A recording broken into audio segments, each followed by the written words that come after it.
The throne room of the Kelthari Empire was silent. Every noble, every advisor, every servant stood frozen as Queen Vesa made her announcement. Her voice was cold and final, like the closing of a heavy door. "My daughter Yuna will marry the human ambassador." Whispers broke out across the marble hall. The Kelthari were tall beings with pale blue skin and silver eyes. They were proud of their telepathic abilities. Every Kelthari could speak mind to mind. They could feel emotions across great distances. They believed themselves to be the most advanced species in the galaxy. And humans? Humans were nothing. They were a young species from a small planet. They had no telepathy. They had no great powers. They were weak, short-lived, and unremarkable. The Kelthari only kept them as trading partners because humans were surprisingly good at farming and building things. Princess Yuna stood beside her mother's throne. She kept her eyes on the floor.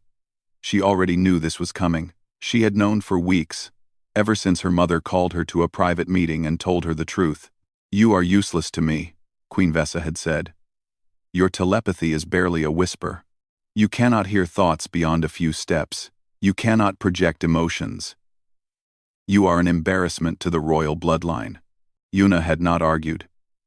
She could not argue. Everything her mother said was true. Since childhood, Yuna had struggled with her powers. Her sisters could communicate across entire cities. Her brothers could calm crowds with a single thought. But Yuna could barely sense the feelings of someone standing right next to her. The doctors said it was a rare condition. Something in her mind did not develop correctly. There was no cure. There was no treatment. Yuna would always be weak. In the throne room, Queen Vesa continued speaking. "This marriage will strengthen our trade agreement with Earth. Ambassador Tay has served faithfully for 5 years. He has earned this honor." Honor. Yuna almost laughed at that word. Being married to a defective princess was not an honor. It was a punishment that looked like a reward. She finally lifted her eyes and looked across the room. The human ambassador stood near the great doors. He was shorter than the Kelthari nobles around him. His skin was a warm brown color, and his black hair was neatly combed.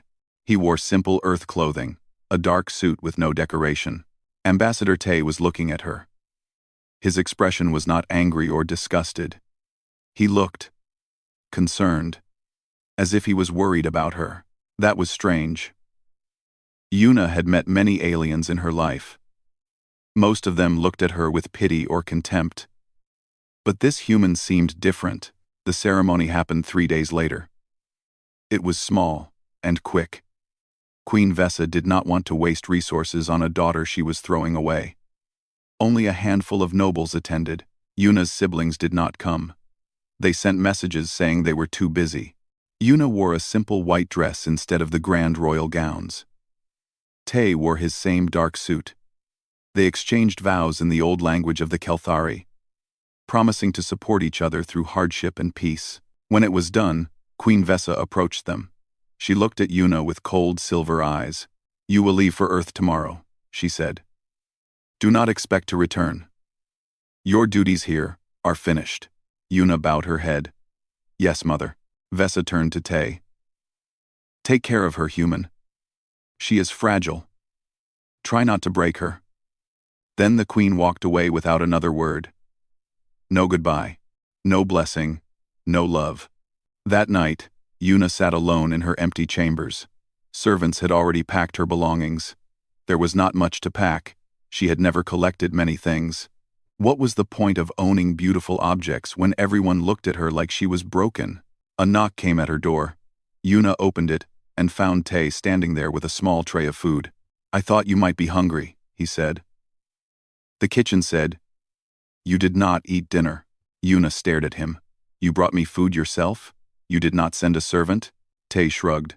"I was already awake. And I wanted to talk to you, if that is okay." She stepped aside and let him enter.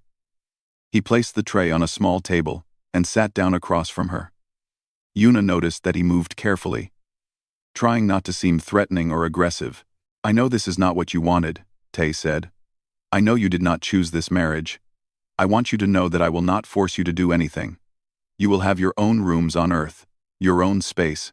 I will not treat you like property." Yuna did not know what to say. This was not how she expected a human to behave. The stories said humans were primitive and emotional. They were supposed to be rough and uncivilized, but Tay was gentle. His voice was soft and patient. "Why did you agree to this?" Yuna asked. "Marrying me brings you nothing. I have no power.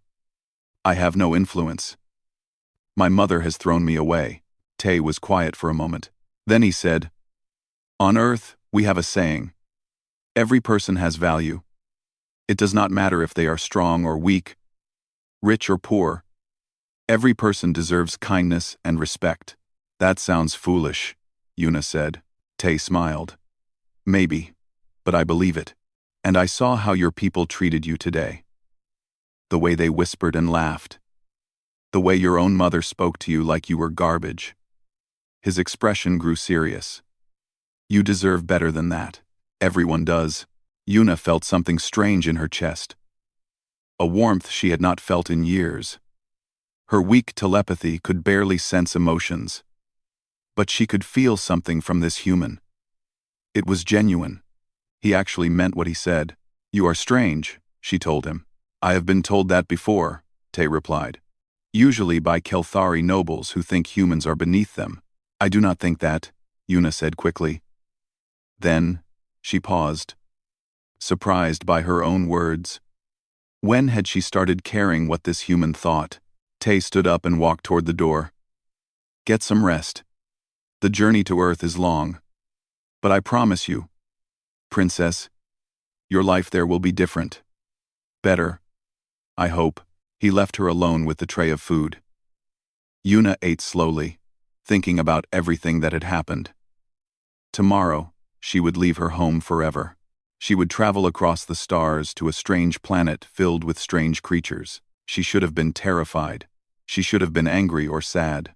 But for the first time in her life, Yuna felt something like hope. Maybe being thrown away was not an ending. Maybe it was a beginning. Far away in her royal chambers, Queen Vesa poured herself a glass of wine. She smiled as she thought about her clever plan. The weak daughter was gone. The embarrassment was removed. Now she could focus on her strong children, the ones who would carry the empire forward. She never once considered that she might be wrong. She never imagined that the daughter she threw away would become the most important Kelthari in history. But that truth was still many years away. For now, Queen Vesa enjoyed her wine and celebrated her victory. It was a victory that would eventually destroy everything she loved. The ship landed on Earth on a bright spring morning. Yuna stood at the window and watched the planet grow larger and larger. She had seen pictures of Earth before, but nothing prepared her for the real thing. It was so green, so blue, so full of life. The Kelthari homeworld was beautiful in its own way, crystal towers and silver forests, but everything there felt cold and perfect. Earth was different. Earth was messy and wild and wonderful. Tay stood beside her as the ship descended through the clouds. "Welcome home," he said softly. Home. Yuna had never really had a home. The Kelthari palace was just a place where she slept and tried to stay invisible. But maybe Earth could be different. They landed in a city called Seoul. Tay explained that this was where he grew up, where his family still lived. The human government had given them a house near the mountains, far from the noise of the city center. The house was small compared to the Kelthari palace, but it was warm and comfortable. Sunlight came through big windows. There was a garden in the back with flowers and vegetables. Birds sang in the trees outside. "It is not much," Tay said, looking embarrassed. "I know you are used to palaces and servants."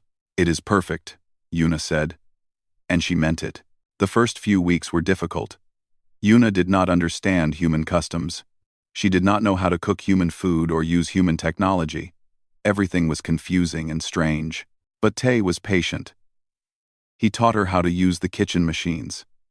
He showed her how to work the communication devices. He never got angry when she made mistakes. He just smiled and helped her try again. "Why are you so kind to me?" Yuna asked one evening. They were sitting in the garden, watching the sun set behind the mountains. Tay thought about the question. Because you need kindness, he said. And because being kind costs nothing. It is free to give and valuable to receive. On my world, kindness is weakness, Yuna said. If you show kindness, people will use it against you. That sounds like a sad way to live. Yuna nodded slowly. It is. I never realized how sad until I came here. As the months passed, Yuna began to change. The earth air seemed to agree with her body. The food made her stronger. The doctors Tay brought to examine her said that something in Earth's environment was helping her condition. Your brain chemistry is stabilizing, the doctor explained. The lower gravity, the different atmosphere, the diet. Your body is responding well. For the first time in her life, Yuna's telepathy began to improve. She could sense emotions from farther away. She could hear whispers of thoughts, when before, there was only silence. It was not a miracle cure. She would never be as powerful as her siblings, but she was getting better. Tay was amazed by the changes. You are glowing, he told her one morning. You look healthier every day. Yuna looked at herself in the mirror. He was right. Her pale blue skin had more color now. Her silver eyes were brighter. She stood taller, with more confidence. But the biggest changes were inside her heart. She was starting to feel happy. Real happiness, not the fake smiles she wore at court. She laughed at Tay's jokes. She enjoyed working in the garden. She liked meeting his human friends, who treated her with curiosity and warmth instead of disgust. Tay's mother came to visit one afternoon. She was a small woman with gray hair and a kind face. She brought food she had cooked herself. Traditional Korean dishes that Yuna had never tasted before. Eat, eat, the old woman said, pushing plates toward Yuna. You are too thin. My son is not feeding you enough. Mother, Tay said, embarrassed. But Yuna laughed and accepted the food. It was delicious. She ate until her stomach was full, something she rarely did on her homeworld. I like this girl, Tay's mother announced. She has good appetite. Good appetite means good heart. After that day, Yuna understood something important about humans. They showed love through small actions, through food and gifts and time spent together. They did not need telepathy to communicate their feelings. They used words and touch and kindness. It was beautiful. It was so simple and so beautiful. 1 year after arriving on Earth, Yuna realized she was in love with her husband. It happened slowly, like a flower blooming. One day she looked at Tay and felt her heart beat faster. She noticed how his eyes crinkled when he smiled. She noticed how safe she felt when he was nearby. She was terrified to tell him. On her world, love was weakness. Love could be used to control and manipulate. If she admitted her feelings, he might use them against her. But this was not her world anymore. Tay, she said one night after dinner, I need to tell you something. He looked up from his book. What is it? Yuna took a deep breath. I think I love you. I am not sure because I have never felt this before. But when I am with you, I feel safe. I feel happy. I feel like I am worth something. Tay put down his book. He walked over to her and took her hands in his. His skin was warm against hers. Yuna, he said. I have loved you since the day we met. I saw how brave you were, standing in that throne room while everyone mocked you. I saw your strength. Even when you could not see it yourself, you loved me? Even then? Even then. Even now. Even always. He kissed her forehead gently.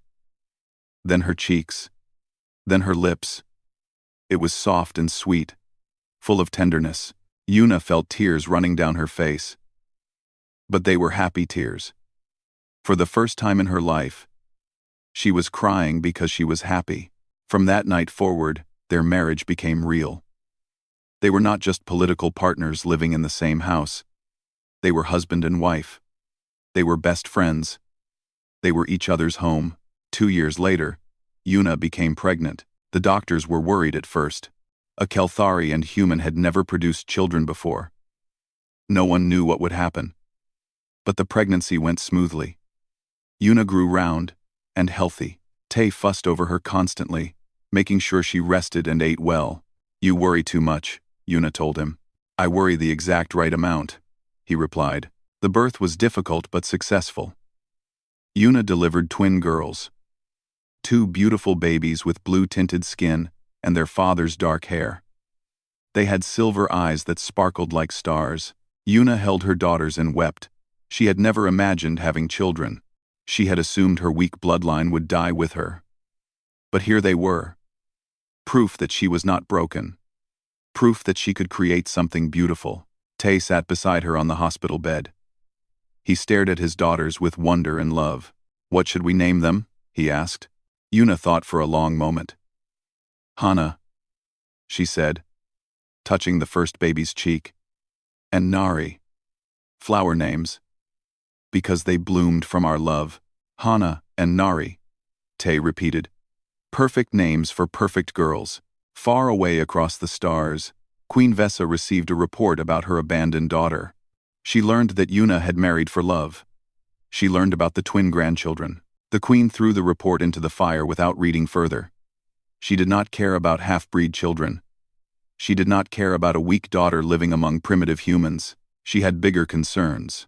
Her strong children were preparing for war. The Kelthari Empire faced new enemies. There was no time to think about failures from the past. Vesa would later wish she had paid more attention. She would wish she had kept that report and read every word. But by then, it would be far too late. The twins grew faster than anyone expected. By the time Hana and Nari were 5 years old, it was clear they were special, very special. It started with small things. One morning, Nari told her mother what she dreamed about before Yuna had even woken up. Another day, Hana answered a question that Tay had only thought in his mind. "They can hear thoughts," Yuna whispered to her husband. "Real thoughts." From across the room, Tay stared at his daughters playing in the garden. "Is that normal for Kelthari children?"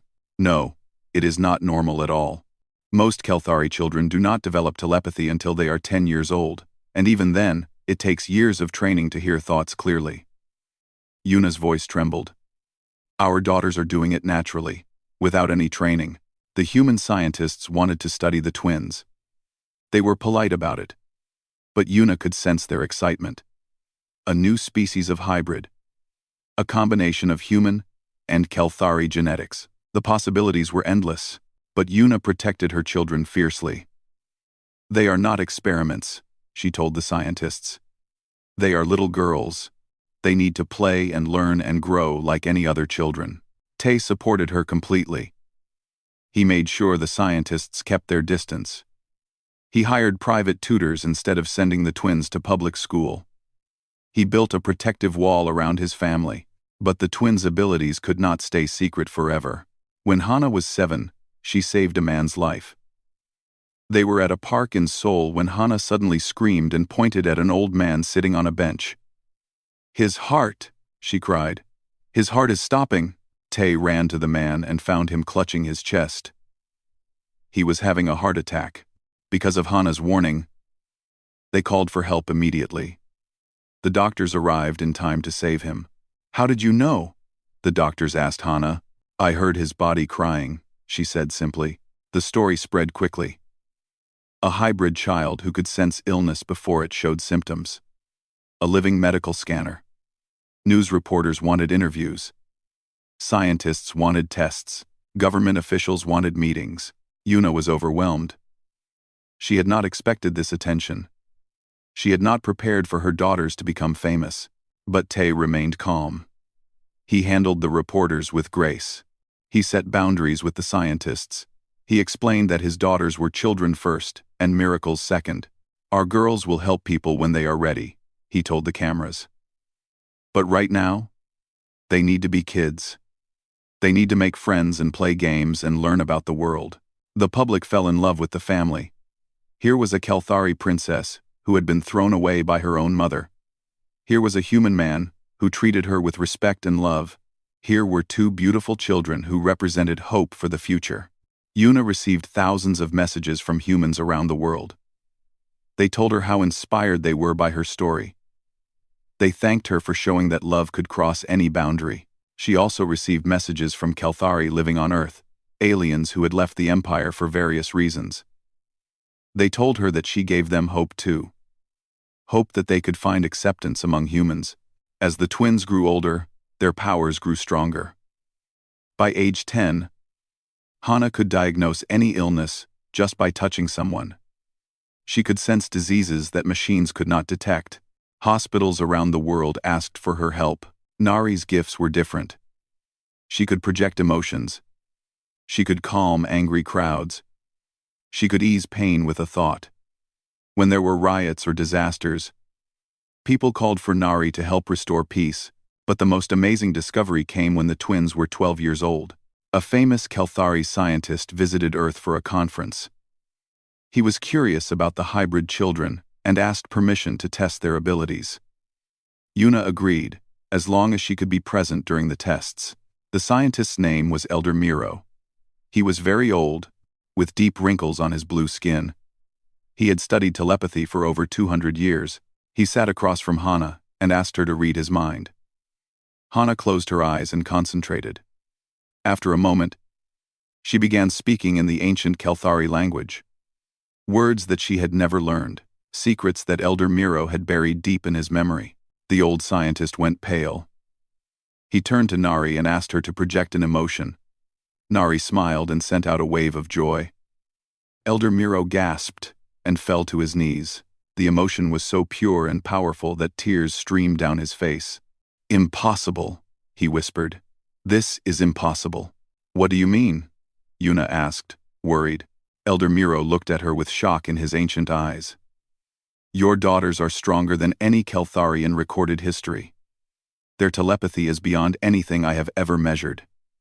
They are not just powerful, they are the most powerful telepaths ever born."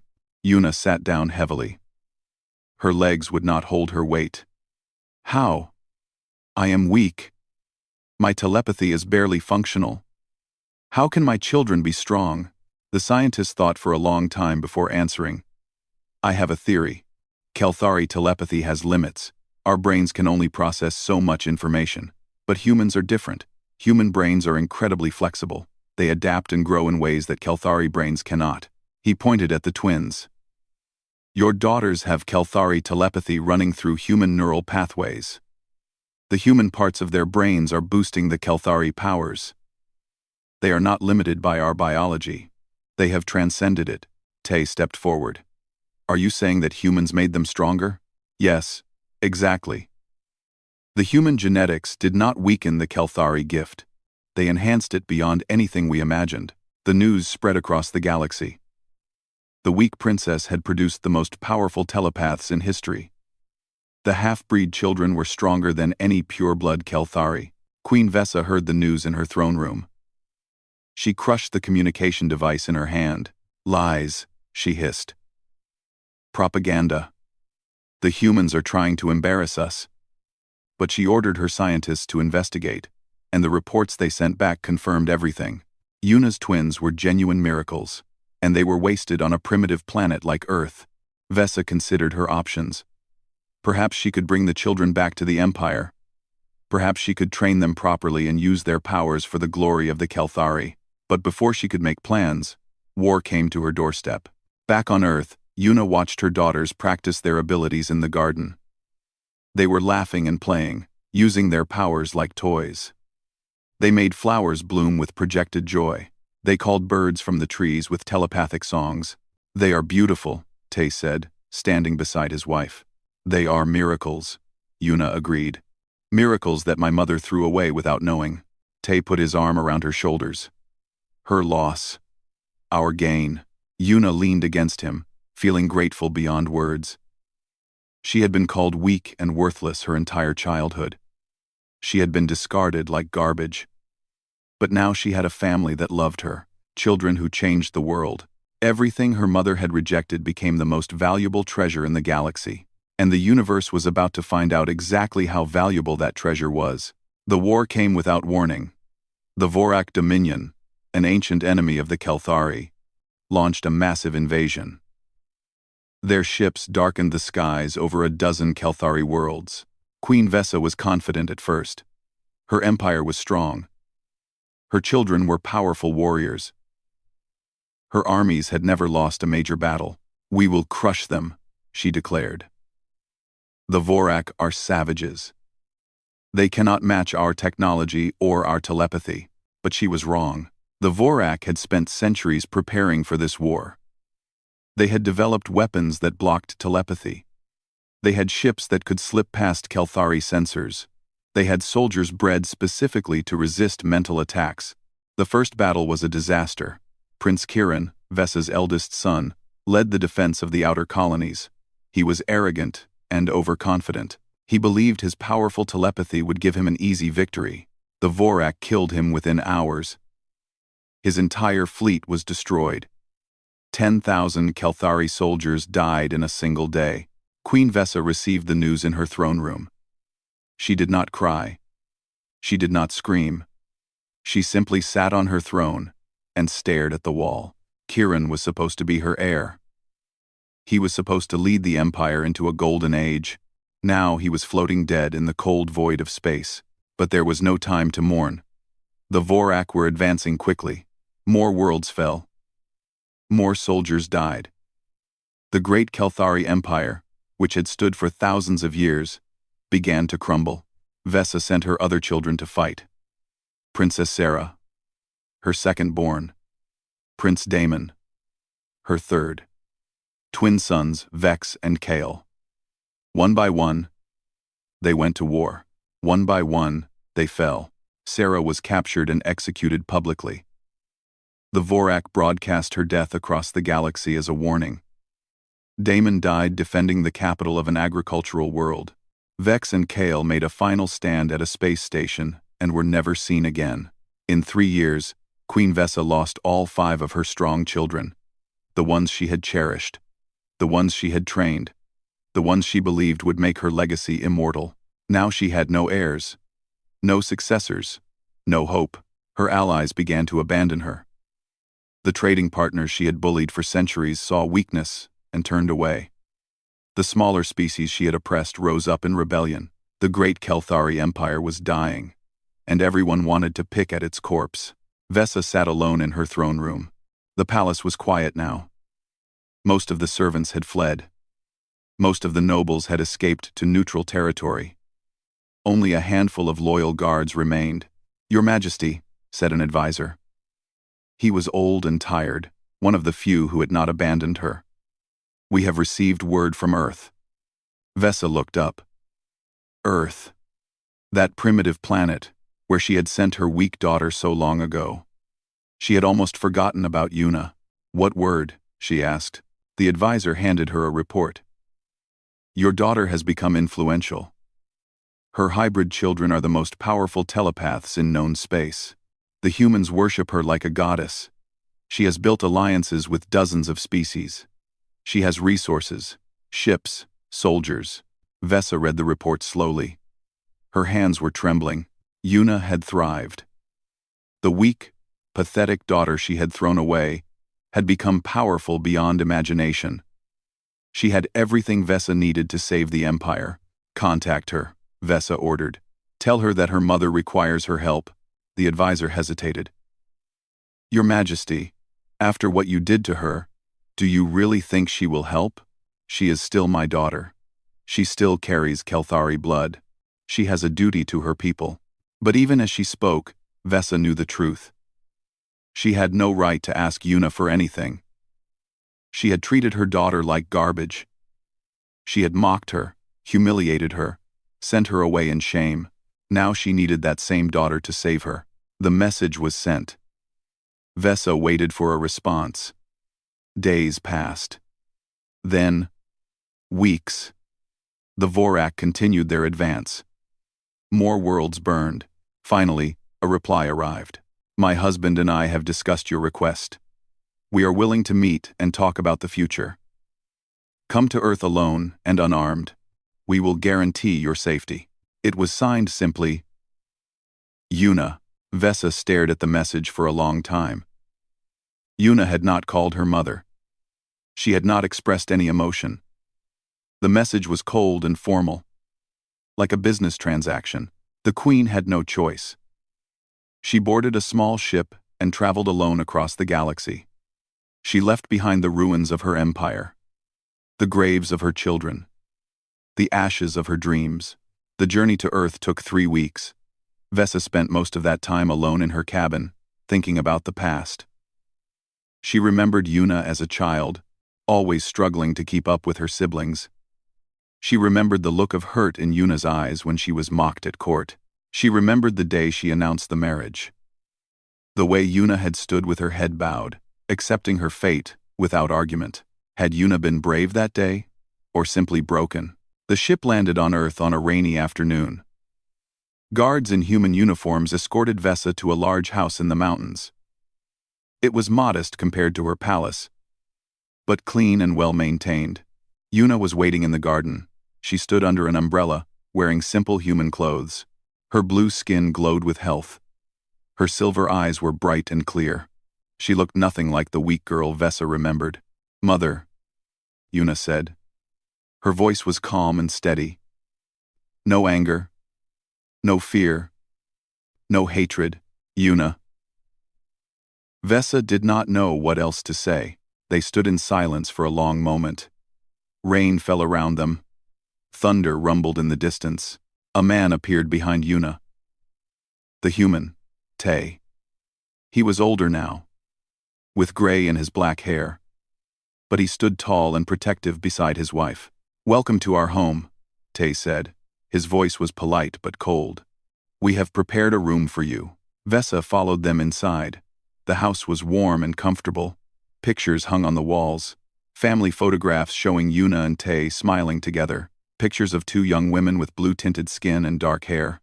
The grandchildren, Hana and Nari. "They are beautiful," Vesa said softly. "They are everything," Yuna replied. The words hit Vesa like physical blows. She had said similar things about her own strong children once. Now those children were dead, and these hybrid girls were alive and powerful. They sat down in a simple living room. Tay brought tea and then stood guard by the door. He did not trust Vesa. He made no effort to hide it. "Your empire is dying," Yuna said. It was not a question. "Yes, you have lost everything.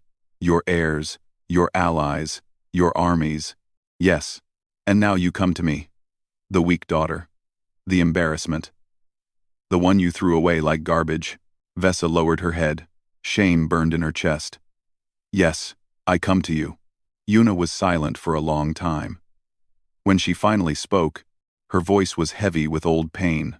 "Do you know what I felt when you sent me away? I was relieved. Mother. Relieved to escape your cruelty. Relieved to leave a place that hated me." She paused. "I found love here. Real love. I found acceptance and kindness. Everything you never gave me." Tears ran down Vesa's face. She had not cried when her sons died. She had not cried when her empire fell. But now, faced with her daughter's truth, she could not stop the tears. "I am sorry," she whispered. "I am so sorry." But sorry could not undo the past. Sorry could not bring back the years of pain. Sorry was just a word. And words meant nothing without action. Yuna stood up. "Rest tonight. Tomorrow we will discuss the future. But know this, Mother. Whatever help I give will be for my people. Not for you. The Kelthari people deserve to survive. Even if their queen does not." She left the room without looking back. Vesa sat alone in the silence, surrounded by pictures of a happy family she had never wanted. This was her punishment. Not death, not imprisonment, but seeing everything she had rejected become everything she needed, and it was far worse than any torture could ever be. Morning came slowly to the mountains of Earth. Sunlight crept through the windows of the guest room where Queen Vesa had spent the night. She had not slept at all. She had simply stared at the ceiling, thinking about all the choices that led her to this moment. A knock came at the door. It was Tay, bringing breakfast. "My wife will see you in 1 hour," he said. In the garden, Vesa ate the human food without tasting it. She dressed in the simple clothes that had been provided for her. Gone were her royal robes and jeweled crown. She was just an old woman now, wearing plain fabric and carrying the weight of her failures. She walked to the garden and found it transformed. Chairs had been arranged in a circle. People were already seated there. Humans in official uniforms. Kelthari refugees who had escaped the war, representatives from a dozen other species, and in the center of the circle stood Yuna, flanked by her twin daughters. Vesa gasped when she saw Hana and Nari clearly for the first time. They were young women now, perhaps 18 years old. They had their mother's blue-tinted skin and their father's dark hair. Their silver eyes sparkled with intelligence and power. They were magnificent. They looked like goddesses from ancient legends. "Please sit," Yuna said, gesturing to an empty chair. Vesa sat. She felt small and pathetic among all these important people. She, who had once ruled a galactic empire, was now just another guest at her daughter's meeting. Yuna addressed the group in a clear, confident voice. "The Kelthari Empire is falling. The Vorak Dominion will soon control all of Kelthari space. Millions of innocent people will suffer and die unless we act." A human general raised his hand. "What do you propose? What do you propose?" "An alliance. Earth, the Kelthari refugees, and any species willing to join us.